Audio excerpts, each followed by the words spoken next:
Salut les gars, bienvenue dans cette nouvelle vidéo. Aujourd'hui on va parler ensemble d'un sujet qui me tient vraiment à cœur, tout simplement parce que c'est un sujet qui m'énerve un petit peu, je vais pas vous mentir.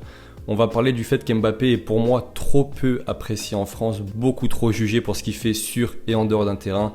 Donc voilà, c'est quelque chose qui m'énerve un petit peu. J'ai pu avoir tellement de débats avec des collègues à moi, des amis à moi, des personnes dans le milieu du foot. J'ai eu tellement de débats à son sujet. Et justement, j'ai repéré que 3 arguments revenaient souvent pour m'expliquer que ces personnes justement ne l'aimaient pas. Donc j'ai cerné 3 catégories de personnes et aujourd'hui on va voir ensemble qui sont ces 3 catégories de personnes, essayer de débattre un petit peu ensemble sur ces arguments et peut-être essayer d'apporter une autre vision de la chose. Donc les gars, vous savez quoi, c'est parti pour cette vidéo, let's go.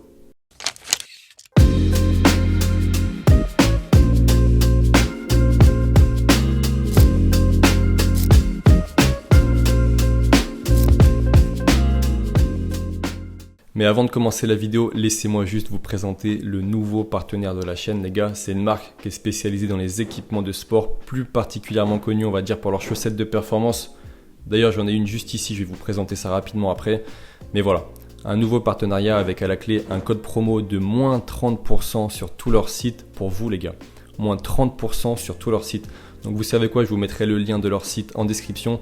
Et maintenant, laissez-moi vous présenter rapidement la chaussette. Donc pour ceux qui ne connaissent pas les chaussettes de Sherana, c'est des chaussettes de sport avec des pastilles antidérapantes sous la voûte plantaire qui vont apporter un vrai grip dans vos changements de direction. Vous savez très bien, vous qui êtes des footeux derrière l'écran, le foot c'est un sport très vif, très brusque avec des gros appuis. Et c'est pour ça que les footballeurs sont très sujets aux ampoules, aux problèmes de pied, aux problèmes de voûte plantaire. Et justement, cette chaussette, elle vient vraiment limiter tout ça, vraiment presque effacer ces problèmes.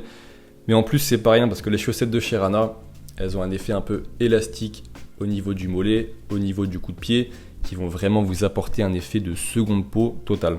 Donc en plus, comme c'est la reprise du foot bientôt, les gars, si vous voulez vous offrir un petit équipement pour améliorer vos performances, c'est le moment, moins de 30% avec le code ZANON sur tout le site de Rana. Je vous mets le lien dans la description. Et je vous laisse y foncer.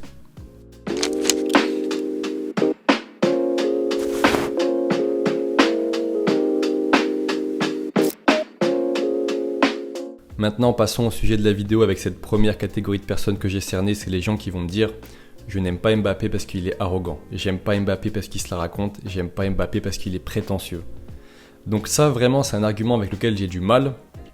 Les gars, vous avez le droit de ne pas aimer Mbappé, je mets les choses au clair direct, vous avez le droit de ne pas l'aimer. Par contre, quand on utilise des arguments comme ça et qu'à côté, on est un fan de CR7, on est un fan de Zlatan, on est un fan de McGregor, bref, on est un fan de sportifs qui sont eux-mêmes arrogants, mais qu'après on vient m'expliquer qu'ils n'aiment pas Mbappé parce que lui aussi est sûr de lui, il est confiant, il l'assume, c'est un argument avec lequel j'ai du mal. Mais je pense que c'est un problème aussi très français, on va pas se mentir, en France, je ne sais pas pourquoi, mais on a du mal avec les personnes qui ont confiance en eux. Quand en France, on a confiance en soi, quand on l'assume, quand on le montre, c'est mal vu, c'est dérangeant. Donc je pense que Mbappé, il n'est pas forcément né dans le bon pays, lui il a confiance en lui, lui il l'assume, il le dit, il n'a pas peur de le montrer, et ça malheureusement, on est dans un pays que ça dérange. Parce que les gars, je crois que vous vous rendez pas compte à quel point pour être à son niveau, pour être à un niveau auquel il est, il faut avoir une confiance en soi mais extrême.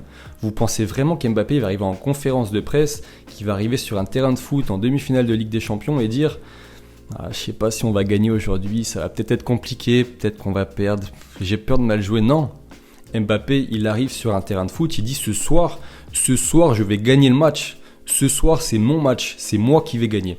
Et c'est cette mentalité-là qu'il a. Et tous les sportifs de haut niveau ont cette mentalité. Il y en a juste qui l'assument, d'autres qui l'assument moins tout simplement. Donc voilà, dites-vous bien que pour arriver à ce niveau, tous les joueurs que vous regardez à la télé, que ce soit en Ligue des Champions ou même dans d'autres sports, ils ont une confiance en eux mais extrême. Mais ils n'ont pas le choix.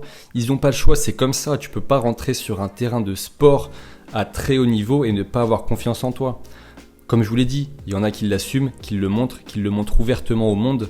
Il y en a d'autres qui préfèrent rester discret et ne pas le montrer, tout simplement. La différence, elle se fait juste à ce niveau-là, les gars. Et malheureusement, je ne saurais pas l'expliquer, mais en France, c'est quelque chose qui dérange. On peut prendre l'exemple le plus simple aux États-Unis. Avoir confiance en toi, le montrer, l'assumer, être fier de ce que tu es, c'est quelque chose de positif. Mais ici, quand tu as confiance en toi et que tu le montres, tu es directement catégorisé de personnes arrogantes, de personnes prétentieuses, peut-être même de personnes narcissiques. Donc pour moi, c'est très grave d'avoir cette mentalité, les gars. Au lieu de juger des sportifs de haut niveau parce qu'ils ont une confiance en eux extrême, essayez plutôt de vous en inspirer. La confiance en soi, c'est une base, les gars, à avoir dans sa vie.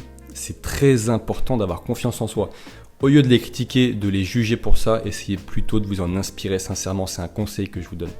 Bref, voilà, c'en est tout pour cette catégorie. Comme vous pouvez le comprendre, c'est un sujet avec lequel j'ai un petit peu de mal. Si à la rigueur, tu me dis que toutes les personnes qui ont confiance en eux sur Terre, tu ne les aimes pas, c'est peut-être un argument que je peux entendre. Mais quand tu es fan d'autres sportifs qui sont un peu comme lui, je suis désolé, mais c'est un argument qui n'a pas sa place.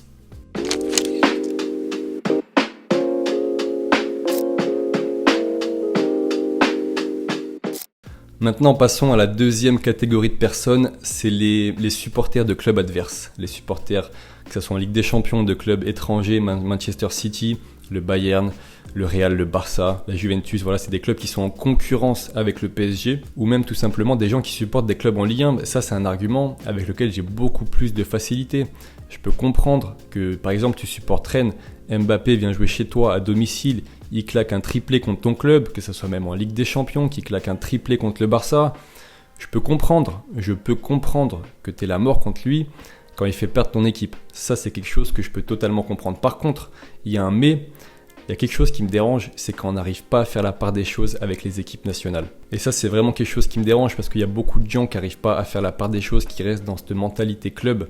Mais quand Mbappé joue pour la France, il joue en Coupe du Monde pour son équipe, pour sa sélection nationale, pour son pays, les gars, il faut faire la part des choses.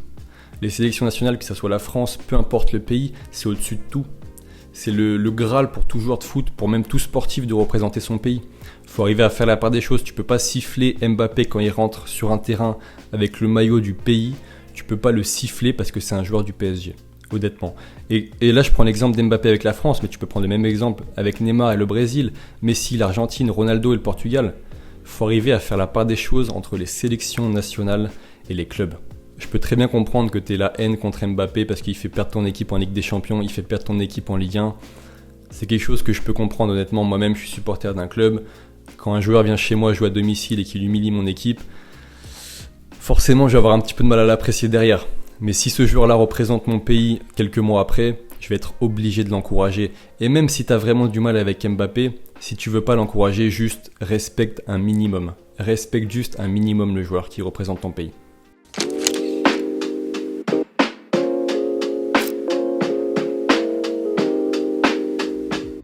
Maintenant les gars, passons au dernier argument, peut-être le plus compliqué à entendre pour moi. C'est quand on me regarde, on me dit droit dans les yeux, en 2022, on me dit Mbappé je ne l'aime pas, j'ai du mal avec lui parce qu'il est surcoté. Comment en 2022, sincèrement, tu peux me regarder droit dans les yeux et me dire ça? Mbappé c'est un joueur avec une précocité mais presque jamais vue, en tout cas très rare, très rare, extrêmement rare. Et il y en a qui aiment bien utiliser aussi l'argument pour justifier ça, il a raté des grands matchs. Mais les gars, tous les joueurs, tous les grands joueurs, toutes les légendes de tous les sports, peu importe, ont raté des grands matchs. Ils ont tous raté des grands matchs, ils ont tous raté des choses. Et on peut dire l'histoire de la vie. Tu réussis de grandes choses, mais t'en rates. Et c'est dans l'échec que tu te forges. Moi, personnellement, quand j'ai vu Mbappé rater le penalty à l'Euro, au fond de moi, j'étais le plus triste du monde. J'étais le plus triste du monde. Mais je me suis dit, ce qu'il est en train de vivre, quand je l'ai vu sortir du terrain en regardant dans le vide, je me suis dit, ce qu'il est en train de vivre, ça peut que lui servir. Ça peut que lui servir parce qu'il a une mentalité de gagnant, une mentalité de champion. Et de vivre des moments comme ça, s'il se relève, ça peut que lui servir. Mais bref, mettons ça de côté, on va peut-être parler stats parce qu'aujourd'hui, on a une époque où les stats d'un joueur, apparemment, ça reflète son niveau de jeu. J'ai appris ça il n'y a pas longtemps, mais bon, apparemment, c'est le cas.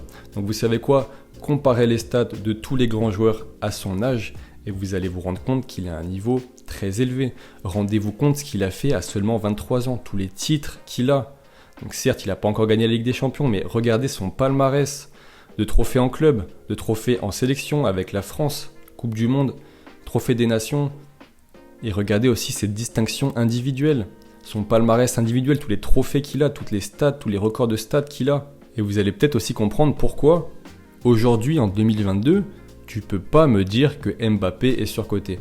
Tu ne peux pas me dire ça, c'est impossible. C'est un manque d'objectivité. Je suis désolé, tu as le droit encore une fois de pas l'aimer, mais c'est un manque d'objectivité que de me dire Mbappé est surcoté en 2022. À son âge, à seulement 23 ans à l'heure où je vous parle, il a déjà écrit l'histoire. C'est quelque chose dont il faut bien avoir conscience. Donc c'est pour ça, arrêtons de toujours être dans le jugement, de toujours être dans la critique. Juste, on se pose, on regarde un match, on regarde ce qu'il est en train de faire et on apprécie. On apprécie juste, on profite. Les gars, je suis pas un fanboy d'Mbappé, parce que j'anticipe déjà vos commentaires. Je suis juste un mec qui aime le foot. Je suis juste un mec qui supporte l'équipe de France et qui aime bien voir un joueur français à ce niveau-là, tout simplement. Et je vois ce qu'il est en train de faire, je vois ce qu'il peut faire, et j'ai juste envie de profiter, tout simplement. J'ai pas envie d'être dans le jugement avec lui. Pourquoi être dans le jugement avec un joueur qui est en train de faire ce qu'il fait? Posez-vous, appréciez, tout simplement. Bref, voilà, c'en est tout pour ces 3 catégories. Comme vous l'avez peut-être senti, c'est des sujets qui me passionnent un peu, qui m'animent un peu quand j'ai ces débats avec des collègues et qu'on me sort des arguments comme ça. C'est des choses qui m'énervent un peu, donc j'avais besoin de vous en parler. Après les gars, vous pensez ce que vous voulez. Vous avez le droit de penser ce que vous voulez. Si vous n'aimez pas Mbappé, vous n'aimez pas Mbappé. C'est votre choix. Juste, essayez juste, de l'argumenter avec des arguments qui sont recevables, tout simplement. Essayez de faire preuve d'objectivité. Ne faites pas preuve de mauvaise foi. Quand vous expliquez quelque chose, apportez des arguments valables, justes. Juste avant de finir la vidéo, je tenais à vous rappeler d'aller faire un tour sur le site de Rana, moins 30% avec le code Zanon sur tout leur site. Donc je vous mets le lien dans la description, allez faire un tour. C'est la reprise du foot, s'il faut acheter une petite paire les gars, c'est maintenant. Bref, je vous dis à bientôt pour une prochaine vidéo, je pense un petit peu dans ce thème-là. On se dit à bientôt les gars, prenez soin de vous et surtout, profitez de la vie. Ciao.